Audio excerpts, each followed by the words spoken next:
Next song, we're gonna learn about a new symbol.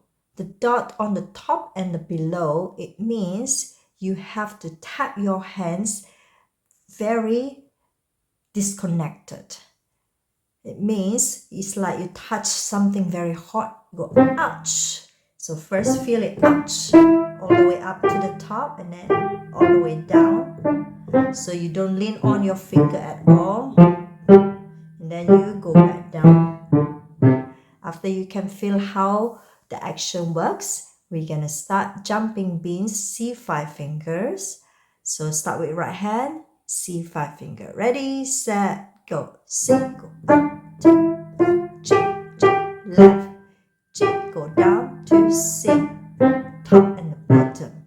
C, go up to G, twice right, G, go down by 1 to C, and the highest C.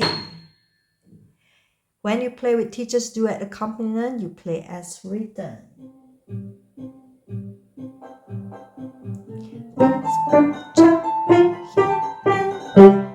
Jumping beans are everywhere. Jumping left and jumping right. One is just